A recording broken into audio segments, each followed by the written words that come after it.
Hello friends, मैं हूं मिथिलेश कुमार और आपका स्वागत करता हूं उदित फार्मेसी के यूट्यूब चैनल पे। तो कैसे हैं आप लोग? आशा करता हूं आप लोग अच्छे होंगे और आप लोगों की पढ़ाई लिखाई भी अच्छी चल रही होगी और चलनी भी चाहिए क्योंकि अब एग्जाम सर पे है। ठीक है, तो आज के इस वीडियो में हम लोग एचएपी यानी ह्यूमन एनाटॉमी एंड फिजियोलॉजी का सेकंड चैप्टर है cell structure and its function का एमसीक्यू करने वाले हैं। Important MCQ. अब एमसीक्यू क्यों सर, क्या एग्जाम में एमसीक्यू आएगा? जी हाँ, जो एग्जाम का न्यू पैटर्न है इस बार का आपका 2023 का, चाहे वो आप किसी भी स्टेट से हो, तो 20 मार्क्स का आपका क्या रहने वाला है, 1 मार्क्स का क्वेश्चन रहने वाला है। और 1 मार्क्स का क्वेश्चन जो 20 को रहेगा वो या तो एमसीक्यू रहेगा, या तो फिल इन द ब्लैंक्स रहेगा, या तो वन वर्ड में रहेगा। तो मैं एमसीक्यू फॉर्मेट में ही सारी चीजें करवाऊंगा, जिससे कि आपका वन वर्ड भी लिख लेंगे, आप वन सेंटेंस वाला भी आंसर लिख लेंगे, या फिर फिल इन द ब्लैंक्स भी आएगा तो आप लिख पाएंगे। ठीक है, तो इस चैप्टर के जितने भी इंपॉर्टेंट एमसीक्यू बन सकते हैं वो सारे मैं करवाने वाला हूं। अच्छे से वीडियो में आप लास्ट तक बने रहिएगा। कंफर्म है कि इस वीडियो से एक एमसीक्यू आपके पेपर में आएगा। एचएपी का लिख के देता हूं, इस चैप्टर से एमसीक्यू जो आएगा, हो सके तो 2 एमसीक्यू भी आपको मिल जाए। तो बड़े आसान तरीके से, अच्छे तरीके से समझाने वाला हूं, तो वीडियो को स्किप मत कीजिएगा, लगातार देखिएगा। ठीक है, चलिए हम लोग सबसे पहले क्वेश्चन से स्टार्ट करते हैं। The nucleus was first discovered by, nucleus का खोज किसके द्वारा किया गया था? तो रॉबर्ट ब्राउन के द्वारा। किसके द्वारा किया गया था? रॉबर्ट ब्राउन के द्वारा। देखिए, इस चैप्टर से कुछ साइंटिस्ट के नाम आपके एग्जाम में पूछे जाते हैं। मैं कभी भी ऐसा नहीं करूंगा कि आपके क्वेश्चन का आंसर टिक करवाया आगे बढ़ गया, तब तो फिर इस वीडियो से क्वेश्चन आएंगे का दावा नहीं कर पाऊंगा, क्योंकि 10 से 15 क्वेश्चन करवाऊंगा। लेकिन हाँ, इस स्लाइड से और इस तरीके से रिलेटेड क्या क्या क्वेश्चन आ सकता है वो सारा करवा दूंगा। ठीक है, जैसे साइंटिस्ट रिगार्डिंग क्या पूछ सकता है, तो सबसे पहले तो आपको पता चल गया कि न्यूक्लियस का खोज किसने किया था। न्यूक्लियस का खोज किसने किया था? रॉबर्ट ब्राउन ने। देखिएगा ध्यान से, रॉबर्ट ब्राउन ने। अब बोलेगा सेल का खोज किसने किया था? सेल का डिस्कवर किसने किया था? तो रॉबर्ट हुक ने। किसने किया था? रॉबर्ट हुक नाम के वैज्ञानिक थे जिन्होंने सबसे पहली बार सेल का खोज किया था।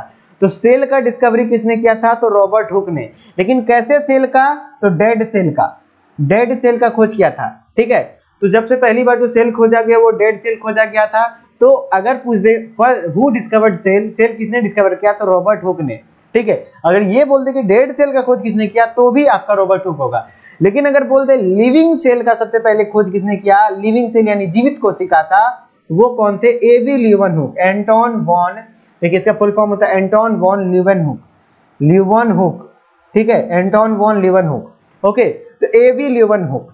तो आपका न्यूक्लियस का खोज रॉबर्ट ब्राउन, सेल का खोज रॉबर्ट हुक, लिविंग सेल का खोज एंटोन वॉन ल्यूवेनहुक, एल से ल्यूवेनहुक, एल से लिविंग। इस तरीके से आप याद रख लीजिए। और हुक क्या होता है? डेड होता है ना हुक। जो अरे भाई, ब्लाउज में हुक होता है, शर्ट में हुक होता है ना, वही वाला हुक क्या होता है? डेड ही होता है ना, लिविंग होता है नहीं। तो डेड सेल का खोज रॉबर्ट हुक ने। ठीक है, तो इस तरीके से आप चीज याद रख लेंगे। ओके, तो इतने साइंटिस्ट का नाम इस चैप्टर से पूछा जा सकता है, और कहीं पे जरूरत होगा तो मैं बताते चलूंगा। ओके, नेक्स्ट क्वेश्चन है the fluid Mosaic model of the plasma membrane was given by. Fluid Mosaic membrane जो होता है प्लाज्मा मेम्ब्रेन का, वो किसने दिया था? तो देखिए, प्लाज्मा मेम्ब्रेन को एक और नाम क्या कहते हैं? सेल मेम्ब्रेन कहते हैं। क्या कहते हैं सर?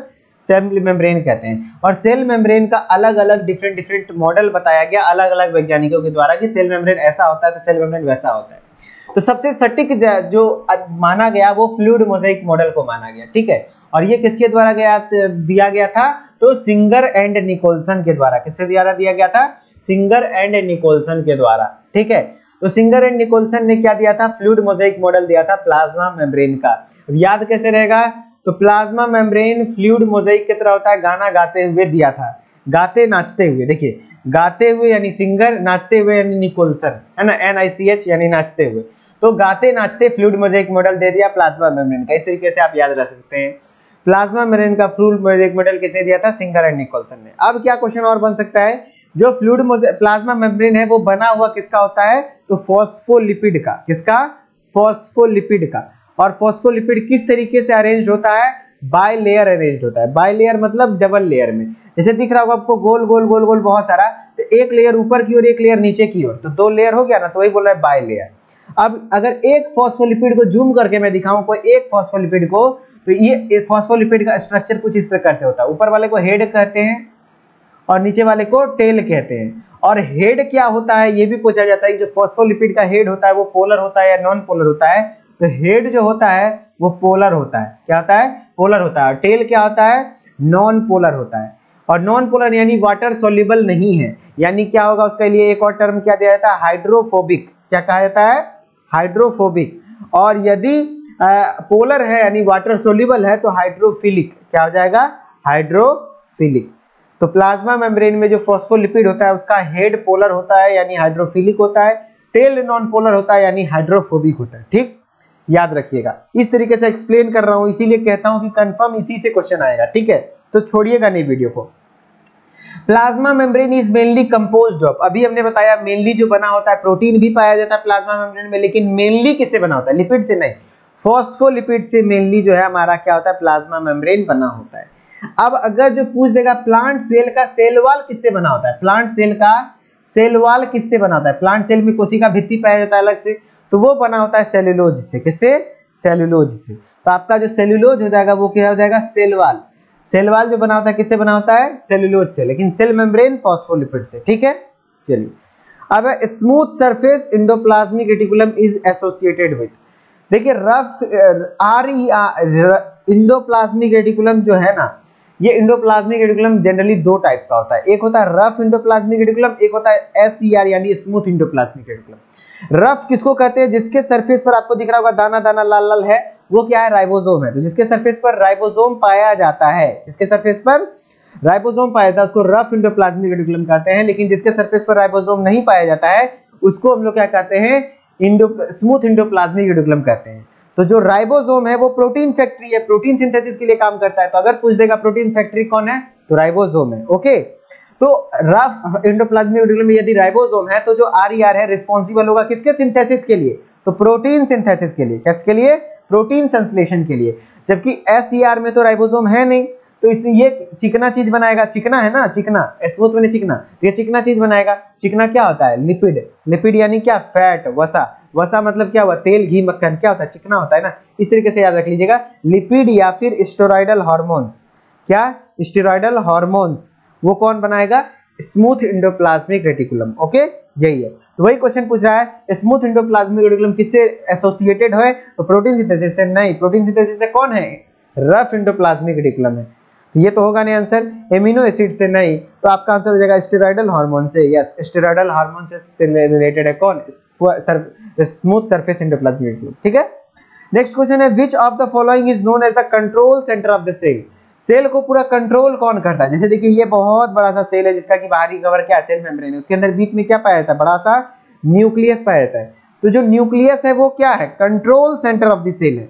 सेल को पूरे तरीके से कंट्रोल कौन करता है, न्यूक्लियस ही तो करता है ना। और न्यूक्लियस का खोज किसने किया था, अभी हमने बताया था, किसने किया था, रॉबर्ट ब्राउन ने। किसने किया था, रॉबर्ट ब्राउन ने। ऐसे भी न्यूक्लियस जो देखने में लगता है ना ब्राउन कलर का दिखता है, ठीक है, भुरैनी रंग का दिखता है, भूरा कलर का, इसीलिए रॉबर्ट ब्राउन। ठीक, तो न्यूक्लियस का खोज। और ब्रेन ऑफ द सेल भी बोल दे, brain of the cell, brain of the cell, cell का ब्रेन किसको कहते हैं, तो न्यूक्लियस को ही कहते हैं। ठीक है, अब अगर बोल देगा राइबोसोम का खोज किसने किया था, तो जॉर्ज पेलाडे ने। किसने, जॉर्ज पेलाडे ने। जॉर्ज पेलाडे ने राइबोसोम का खोज किया था। अगर माइटोकॉन्ड्रिया का खोज बोल देगा तो अल्टमैन ने। किसने, अल्टमैन ने माइटोकॉन्ड्रिया का खोज किया था। ओके, चलिए अब हम लोग नेक्स्ट क्वेश्चन आते हैं। Protein is synthesised by, protein किसके द्वारा सिंथेसाइज होता है, ribosome, Golgi complex, endoplasmic reticulum या फिर नन ऑफ द अबव। तो आपका आंसर क्या हो जाएगा, राइबोसोम। तो बोलिएगा सर अभी तुरंत पता है कि प्रोटीन रिस्पॉन्सिबल के लिए एंडोप्लाज्मिक रेटिकुलम भी रिस्पॉन्सिबल है, वो कौन सा, RER, रफ वाला। तो अरे भैया रफ वाला भी क्यों प्रोटीन सिंथेसिस कर पा रहा है, क्योंकि उसमें राइबोसोम है। तो मेनली जो प्रोटीन सिंथेसिस होता है वो किसके द्वारा होता है, राइबोसोम के द्वारा ही तो होता है, इसलिए राइबोसोम को प्रोटीन फैक्ट्री भी कहते हैं। ठीक है, और आप लोगों को बड़ी परेशानी है, मैं जो हेल्पलाइन नंबर देता हूँ, मान लीजिए किसी क्वेश्चन में आपको डाउट हुआ या फिर कुछ इंपॉर्टेंट चीज आपको पूछना है, तो आप क्या करते हैं, वो हेल्पलाइन नंबर पे कॉल कर देते हैं, पूछते हैं वहाँ। तो भैया जो हम लोगों का कॉल वाला सिस्टम है ना, वहाँ पे कोई एक नॉर्मल सा बंदा बैठा हुआ है, कोई एजुकेटर नहीं बैठे रहते हैं, ठीक है, जो कि आपको टेक्निकली हेल्प कर सकते हैं, क्वेश्चन के माध्यम से नहीं। तो इसका सोल्यूशन यही निकाला गया है कि यदि क्वेश्चन में कहीं प्रॉब्लम आए, कुछ इंपॉर्टेंट क्वेश्चन समझ में ना रहा, क्या पढ़े नहीं पढ़े, कैसे पढ़े, तैयारी कैसे करें, कुछ नहीं समझ में आ रहा, डायरेक्टली मुझसे आप पूछना चाहते हैं, अपने हेजिटेशन को कम करना चाहते हैं या फिर तो आपको क्या करना है, मेरे साथ डायरेक्टली कांटेक्ट करना है। तो मैं अपना आईडी शेयर कर देता हूं, उसको आप इंस्टाग्राम पे सर्च करके फॉलो कर लीजिए और वहां पे डायरेक्टली आप मुझसे पूछ सकते हैं, ठीक है। मिथिलेश कुमार 3620, इसमें आपको किसी प्रकार का स्पेस नहीं देना है। MITHILESHKUMAR 3620 ये मेरा इंस्टाग्राम आईडी है। यहाँ पे आप मुझसे डायरेक्टली पूछ सकते हैं, विदिन 24 आवर मैं रिप्लाई आपको करूंगा, ठीक है। और किसी प्रकार का फालतू चैट न करिएगा, ठीक है। मैं डायरेक्टली आपसे यहाँ पर के चैट कर सकता हूँ, जो कि आप इसका स्क्रीनशॉट लेकर के रख लीजिए। जब वीडियो खत्म हो जाएगी देन आप सर्च करके फॉलो कर लीजिएगा, वहां से मेरे से पूछते रहिएगा, ठीक है। काफी सारे स्टूडेंट्स मेरे साथ कनेक्टेड हैं, वहां रेगुलर फार्मा अपडेट्स भी, मैं एग्जाम डेट वगैरह जो भी डाउट है मेरे पास कोई नोटिफिकेशन आता है तो मैं आपको बताता हूँ, क्योंकि सारे बच्चे मुझे बता देते हैं। आपको भी कुछ पता चलेगा, मान लिया जाए तो आप मुझे बता देंगे तो मैं और सभी बच्चों को बता दूंगा, समझ रहे ना। यही तो चेन है, इस वजह से सब कुछ नोटिफाइड हो जाता है, ठीक है। नेक्स्ट क्वेश्चन है, lysosome was discovered by. Lysosome की खोज किसने किया था? तो लाइसोसोम को कहा किससे जाता, क्या कहा जाता है? Suicidal bag of the cell, क्या आत्महत्या की थैली कहा जाता है ना। क्यों? क्योंकि इसके अंदर हाइड्रोलाइटिक एंजाइम पाया था। क्यों? क्योंकि इसके अंदर क्या पाया था? हाइड्रोलाइटिक एंजाइम पाया था, जो कि हाइड्रोलाइज कर सकता है, डाइजेस्ट कर सकता है। तो हाइड्रोलाइज कर दिया यानी डाइजेस्ट कर दिया। सुसाइड करना, सुसाइड करोगे तो क्या किया, लेके डूब जाएगा। तो लाइसोसोम क्या करता है, सेल को लेके डूब जाता है। तो इसका वैज्ञानिक का नाम कौन है? Christian de Duve. किसने? क्रिस्टियन डी डुवे नाम के वैज्ञानिक थे जिन्होंने लाइसोसोम की खोज करी है। आप हमें बताइए, यहाँ पे बोलिए तो रॉबर्ट हुक का खोज किसने किया था? रॉबर्ट हुक किसका चीज का खोज किया था? तो सेल का खोज किया था। फिर अग्रवाल देके सिंगर एंड निकोलसन तो फ्लूइड मोज़ेक मॉडल का खोज किया था, ठीक है। चलिए नेक्स्ट क्वेश्चन में आते हैं। Which of the following is known as suicidal bag? Suicidal bag किसको कहते हैं? माइक्रोसोम, गोल्जी बॉडीज, माइटोकॉन्ड्रिया या फिर लाइसोसोम? तो लाइसोसोम को suicidal bag of this cell कहते हैं। क्यों? क्योंकि इसके अंदर क्या पाया जाता है भैया? Hydrolytic enzyme. कितना टाइप का? More than 30 types. More than 30 types, 30 type से भी ज्यादा हाइड्रोलाइटिक एंजाइम लाइसोसोम में पाया जाता है। फिर कहते हैं माइटोकॉन्ड्रिया को क्या कहा जाता है भैया? सर आप राइबोसोम बता दिए कि प्रोटीन फैक्ट्री कहते हैं, लाइसोसोम को सुसाइडल बैग कहते हैं, न्यूक्लियस को ब्रेन ऑफ द सेल कहते हैं। तो माइटोकॉन्ड्रिया को क्या कहते हैं? क्योंकि यहाँ पे एटीपी बनता है यानी एनर्जी प्रोडक्शन होता है। पूछेगा एनर्जी प्रोडक्शन कहाँ होता है भैया? तो माइटोकॉन्ड्रिया में होता है। और वो एनर्जी किस फॉर्म में होता है? एटीपी के फॉर्म में। और जहां पे भी एनर्जी बनता है, आप ऐसे भी गांव घर देख लीजिए, जहां पे भी एनर्जी बनता है, जहां एनर्जी क्या है, जैसे कि आप देख लीजिए हर तरीके का एनर्जी होता है। जैसे कि बिजली क्या है, जहां बिजली उत्पादन होता है उसको पावर हाउस कहते हैं ना। तो सेल के अंदर जो एनर्जी उत्पादन करता है उसको सेल का पावर हाउस कहा जाता है। तो माइटोकॉन्ड्रिया ही तो पावर हाउस कहलाता है ना। क्यों? क्योंकि वहीं पे एनर्जी बनता है। तो सेल का पावर हाउस, तो power house of the cell किसको कहते हैं? माइटोकॉन्ड्रिया को। Power house of the cell किसको कहते हैं? माइटोकॉन्ड्रिया को, याद रखिएगा। अब word cell was first introduced by. Cell को पहली बार इंट्रोड्यूस किसने किया था? तो जो सेल का डिस्कवर किया था तो किसने किया था? रॉबर्ट हुक ने। वेरी गुड, आंसर सही हो जाएगा रॉबर्ट हुक। रॉबर्ट ब्राउन ने किस चीज का खोज किया था? न्यूक्लियस का। ओके नेक्स्ट क्वेश्चन है, यहाँ पे डैश आर, यहाँ पे आगे में डैश डैश होगा, फिल इन द ब्लैंक्स रहता तो वही चीज है। Dash are also known as power house of the cell. Power house of the cell किसको कहते हैं? तो लाइसोसोम, माइटोकॉन्ड्रिया, राइबोसोम या फिर न्यूक्लियस। तो आपका आंसर क्या हो जाएगा? माइटोकॉन्ड्रिया। तो वन बाय वन बताइए। लाइसोसोम, देखिए ऑप्शन ऐसा सेट किया हूं जानबूझ के। लाइसोसोम को suicidal bag of the cell, mitochondria को power house of the cell, ribosome को प्रोटीन फैक्ट्री, न्यूक्लियस को control centre of the cell यानी ब्रेन ऑफ द सेल। तो इस तरीके से आपका लगभग एमसीक्यू जितने टाइप्स का बन सकता था मैंने बता दिया। और इसी तरीके से हर चैप्टर का एमसीक्यू हो या फिर पूरे इंपॉर्टेंट चीज पढ़ना चाहते हैं तो आप हमारे डी फार्मा फर्स्ट ईयर के कोर्स को परचेज कर सकते हैं, जहाँ पे कि कंप्लीट सिलेबस इसी तरीके से बिल्कुल आसान भाषा में पढ़ाया गया है, पांचों सब्जेक्ट। और अभी फिलहाल लगातार लाइव क्लासेस चल रही हैं। हर डे एक लाइव क्लास होता है जिसमें कि एक चैप्टर उठाया जाता है और उस चैप्टर का सारा इंपॉर्टेंट क्वेश्चन का आंसर लिखने बताया जाता है। और आपको कोई भी डाउट है तो वहाँ डायरेक्टली आप एजुकेटर से बात कर पाएंगे। प्लस ई book, PDF notes, chapter wise exercise इस तरीके से जिससे कि मैं यहाँ पे करवा रहा हूँ वैसे वहाँ अवेलेबल है।